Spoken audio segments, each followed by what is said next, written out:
ظالمه بس ته افغانان مه وژنه، د بل په خوله باندې خپل ځان مه وژنه. د تور پنجاب د شباسۍ په خاطر د افغانۍ مرکۍ ارمان مه وژنه. د شرپسند او ترهګر په نامه زموږ تور سرې ماشومان مه وژنه. مالي دا ته څنګه ساتنه کوې؟ په خپل چمن کې بلبلان مه وژنه.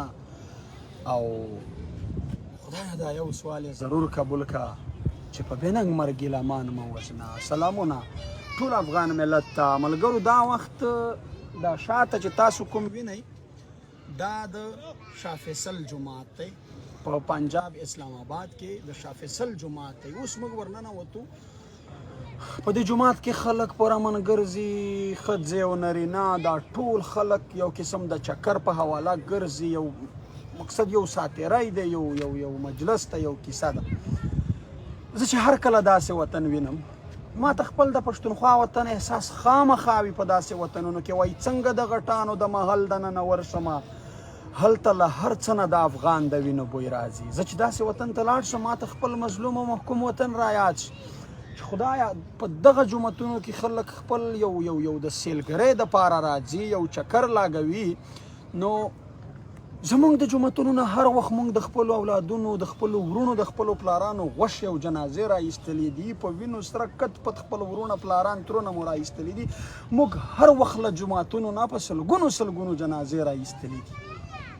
بل زمونږ حالات څه دي نن سبا په لر او بر افغان وطن کې؟ دلته د دې جومات چې هر زما پښتون ورور زما دا وخت زما ویډیو ویني، دې جومات د دې دپاره هم راشئ چې تاسو ته دا پته ولګي چې د پښتونخوا اولیا دي لوی کور افغانستان وطن جوماتونه او بیا دلته جوماتونه په دې کې څومره فرق دی. په یو مترقي پسند سوچ خلکو کې او یو په امن ژوند چې تېروي په هغه خلکو کې، او بیا چې د چا مونږ لاسپوڅي جوړ شوي یو.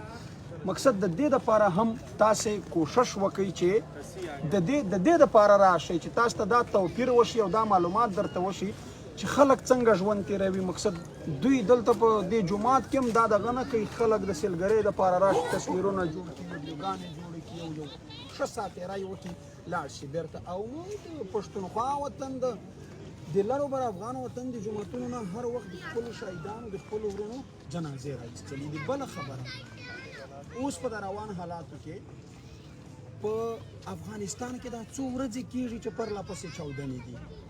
یعنی د افغانستان د نوي حکومت خو دعوا دا وه چې موږ امن راوړو، صلح راوړو. نه، چې یو خوا ستا په حکومت کې زما په وزیرستاني کاډوالو په خوست کې بمبار کېږي د پاکستان د جډ جازونو لخوا، ته چیرې وې؟ بل خوا دا څو ورځې په کندوز، کابل، هزاره په یو ځای بل ځای د افغانستان په بیلو ولایتونو کې دوه درې چاودنې رامنځته کېږي. ماشومان د ښوونځي قسمه خلک په دغه چاودنو کې شهیدان کېږي، ټپیان کېږي. ته چیرې؟ او د روزګار د معاشیت دا حال دی په افغانستان کې چې بله ورځ د کابل په څلور لارې کې یو سړي په خپله ځان ته اور واچوه، د یو اولاد مخ ته، د زوی مخ ته، په دې وجه چې وږی تږی و. نه د معاشیت خوندي دی، نه د دفاعي انداز خوندي دی، نه د خلک په امن دي، چاودنې دي. مقصد په ولس کې دومره قدغن لګولی دی چې د بر افغان وطن ورونه زمونږ سره د غم شریکۍ اظهار هم نشي کولی په ټولنیزو رسنیو. دا څه کیسه ده؟ بل ملګرو دلته زمونږ څه حال دی؟ افغانستان د خدای آباد، بر وطن د الله آباد. دلته زمونږ څه حال دی؟ نوی حکومت جوړ شو، شهباز شریف ته بله ورځ په وزیرستان کې زمونږ د وزیرستانیانو مشرانو دغو خلکو بګړۍ ورپه سر کړې. وایي شمله هغلته شمله وي چې په سر چې په نر باندې وي، لکه اوس په هر کدو ږغېږي، اوس په هرې جړا خورېږي. مقصد زور دا شی مونږ ته راکوي چې زما د کام د قاتلانو په سر زما د کام هغه درنه پګړۍ ولې خلک ږدي؟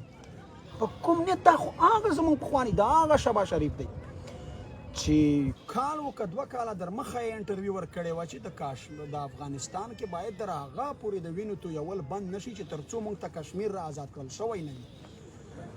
مقصد تاسو مونږ قاتلان مونږ کله پیژنو؟ اوس ولې مونږ ورسره په بغل کې نو ولې د ښه تمه ځینې لرو؟ ښه بله ورځ شهباز شریف ته د وزیرستان د ټولو مشرانو د خوست کې چې کوم په وزیرستاني کډوالو جبر ظلم شوی دی د هغه په حواله یې چې هغه ته کله کیسه یې شي هغه غلی خاموش پې پاتې و.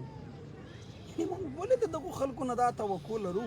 مونږ خپل ولې نه بیدارېږو؟ او بیا د همدغه شهباز شریف په حکومتوالۍ کې علي وزیر له 14 میاشتو د دې جابر استعمار په پنجرو کې بندي دی.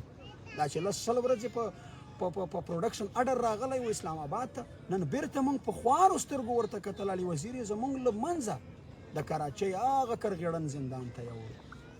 یعنې دا موږ ته څه پیغام راکوي؟ دا د غلامۍ، د بېوسۍ، مقصد د مایوسۍ آخري حدونه دي. بل خوا زما کام په بنو کې 6مه شپه ده چې نن د مداخیل کام پر لت وهلی دی. تر 500 پورې کسان یې غوښې ټوټې شوي دي. د پاکستان د جټ جازونو په بمبار کې، په خوست کې، په قسمه بېلابېلو کلیو کې. یعنې دلته په پښتونخوا وطن کې زموږ سره څه کېږي موږ پوهېږو نه چې زموږ د پښتونخوا وطن مخکشان، مشران، مخاوران څه کوي. یعنې مقصد بله ورځ ما په ویډیو کې ویلی و، مقصد یو څه لای عمل پکار دی. دا ویډیو ما اوس په دې خاطر وکړه، نن موږ راغلو د بنو د پرلت نه د شپې را روان شو، شپه مو ټوله په لارو را تېره کړه. بیا علي وزیر ته په منډو ډېر په خواري ورسېدو. بیا هغه د ایرپورټه بېرته په موږ پسې راووتو د ملاقات دپاره، ځکه چې موږ لیټ راورسېدو. اوس دلته په دې خاطر راغلو چې ما ملګرو ته هم ویلي وو چې راځئ په تاسې زه د پنجاب او د پښتونخوا د افغان وطن د جماعتونو فرق ګورم.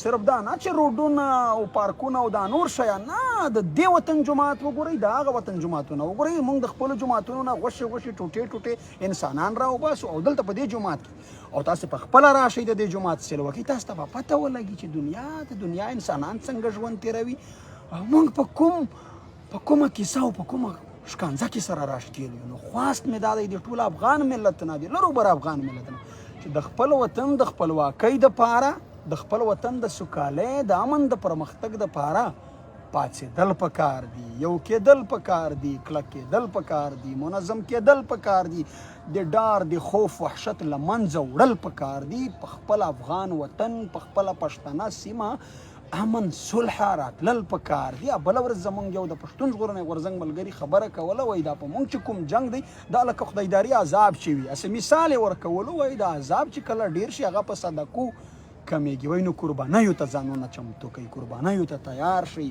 که د زندان در باندې راتله، که مرګ در باندې راتله، خو باید د خپل وطن د خپلواکۍ د یووالۍ دپاره تاسې بیدار شئ. مقصد تاسې په دې شیانو سوچ وکئ. نن په میرلې کې 2 ټارګټ کیلینګز شوي دي. زمونږ په شمالي وزیرستان کې دا د هدفي وژنو لړۍ روانه ده. موږ د بنو په پرلت کې یا خو په خوست کې د شهیدانو په ماتم ژاړو چې نن په میرلې کې دی علي وزیر یې کوي ته یوړو. په بر افغان وطن کې پرله پسې دا 4 ورځې چاودنې روانې. یعنې دا دنیا خلک څه کوي او موږ څه کوو.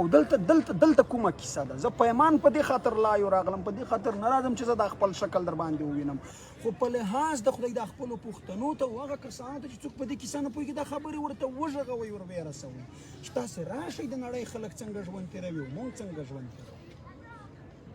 بس دغه مې د زړه درد او احساسات مو شریک مې کړل. خدای مو خوشحاله